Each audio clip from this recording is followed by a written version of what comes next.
Et tu veux être un disciple de Jésus, mais tu ne sais pas ça veut dire quoi?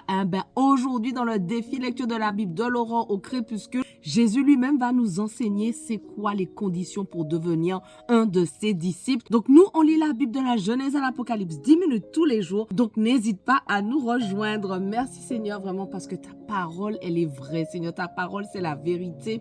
Tu es vivant. Merci encore pour ce défi, pour tous ceux qui sont avec moi, tous ceux qui prient pour moi et qui eux-mêmes sont renouvelés, fortifiés à travers ce défi. Vraiment, bénis-les, eux, elles et leur famille, et permets-nous de comprendre le passage qu'on va lire aujourd'hui et aide-nous à le mettre en pratique. Et nous te demandons encore de bénir Lucas et sa famille au nom de Jésus. Amen. Alors, on continue donc dans Luc 13, verset 26. Alors, vous vous mettrez, comme d'habitude, si vous avez manqué les précédentes lectures, n'hésitez pas à lire 1 ou 2 chapitres pour vous mettre bien dans le contexte. Alors, vous vous mettrez à dire, nous avons mangé et bu devant toi et tu as enseigné dans nos rues. Il répondra, je vous le dis, je ne sais pas d'où vous êtes. Éloignez-vous de moi, vous tous qui commettez l'injustice. C'est là qu'il y aura des pleurs et des grincements de dents quand vous verrez Abraham, Isaac, Jacob et tous les prophètes dans le royaume de Dieu et que vous serez jetés dehors. On viendra de l'est et de l'ouest, du nord et du sud et l'on se mettra à table dans le royaume de Dieu. Certains parmi les derniers seront les premiers et d'autres parmi les premiers seront les derniers. Ce même jour, des pharisiens vinrent lui dire, va-t'en, pars d'ici, car Hérode veut te faire mourir. Il leur répondit, allez dire à ce renard, voici je chasse les démons et je fais des guérisons aujourd'hui et demain. Et le 3e jour, j'aurai fini.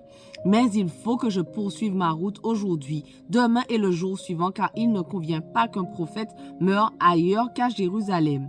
Jérusalem, Jérusalem, toi qui tues les prophètes et qui lapides ceux qui te sont envoyés. Combien de fois j'ai voulu rassembler tes enfants comme une poule rassemble sa couvée sous ses ailes et vous ne l'avez pas voulu. Voici que votre maison vous sera laissée déserte. Je vous le dis, vous ne me verrez plus jusqu'à ce que vienne le temps où vous direz « Béni soit celui qui vient au nom du Seigneur ». Luc 14. Un jour de sabbat, Jésus était allé dans la maison de l'un des chefs des pharisiens pour prendre un repas et les pharisiens l'observaient. Or, un homme rempli d'œdème se trouvait devant lui. Jésus prit la parole et dit aux professeurs de la loi et aux pharisiens, « Est-il permis ou non de faire une guérison le jour du sabbat ?» Ils gardèrent le silence. Alors Jésus toucha le malade, le guérit et le renvoya. Puis il leur dit, lequel de vous, si son fils ou son bœuf tombe dans un puits, ne le retire pas aussitôt, même le jour du sabbat? Et ils furent incapables de répondre à cela. Il adressa ensuite une parabole aux invités en voyant qu'ils choisissaient les meilleures places. Il leur dit, lorsque tu es invité par quelqu'un à des noces, ne te mets pas à la meilleure place, de peur qu'il n'y ait parmi les invités une personne plus importante que toi et que celui qui vous a invité l'un et l'autre ne vienne te dire « laisse-lui la place ». Tu aurais alors la honte d'aller occuper la dernière place. Mais lorsque tu es invité, va te mettre à la dernière place, afin qu'au moment où celui qui t'a invité arrive, il te dise, mon ami, monte plus haut, alors tu seras honoré devant tous ceux qui seront à table avec toi. En effet, toute personne qui s'élève sera abaissée et celle qui s'abaisse sera élevée. Il dit aussi à celui qui l'avait invité, lorsque tu organises un dîner ou un souper, n'invite pas tes amis, ni tes frères, ni tes parents, ni des voisins riches, de peur qu'ils ne t'invitent à leur tour pour te rendre l'appareil. Lorsque tu organises un festin, invite au contraire des pauvres, des estropiés, des boiteux, des aveugles, et tu seras heureux, car ils ne peuvent pas te rendre l'appareil.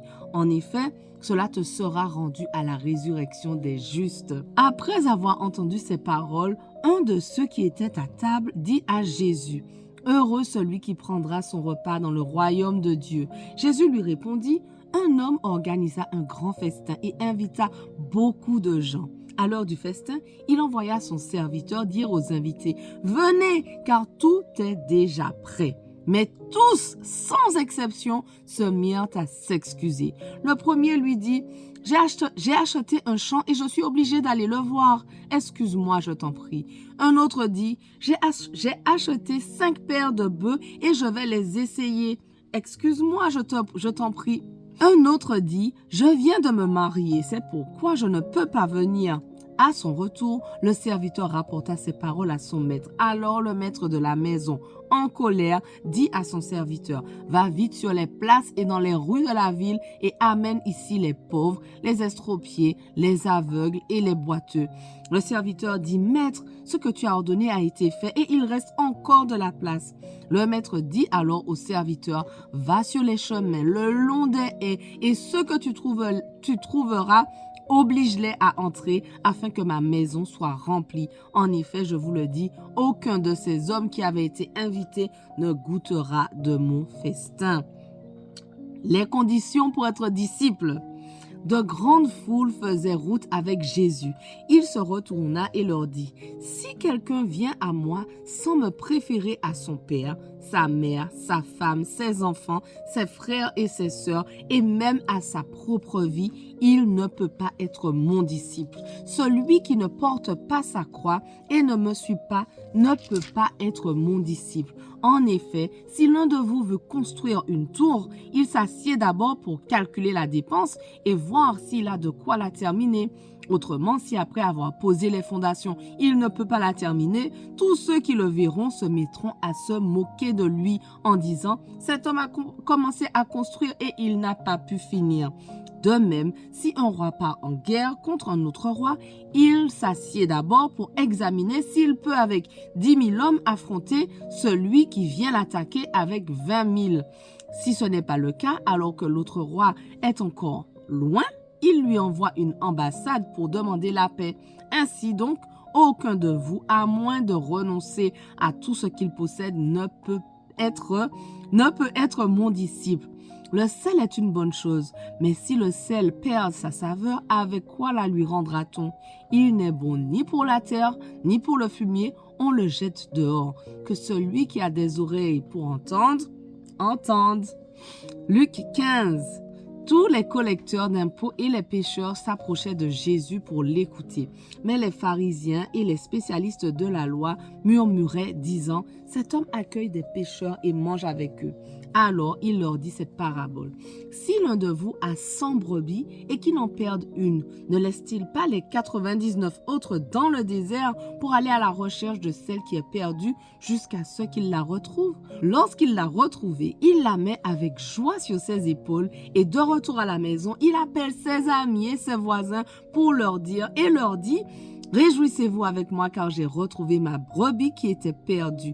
De même, je vous le dis, il y aura plus de joie dans le ciel pour un seul pécheur qui se repent que pour 99 justes qui n'ont pas besoin de changer d'attitude. » Ou bien, si une femme a 10 pièces d'argent et qu'elle en perde une, ne va-t-elle pas allumer une lampe, balayer la maison et chercher avec soin jusqu'à ce qu'elle la retrouve?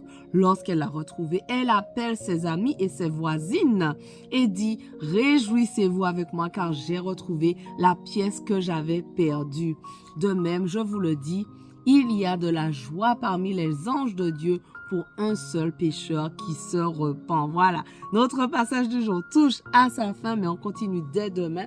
On ne lâche rien. Allez, sois bénis.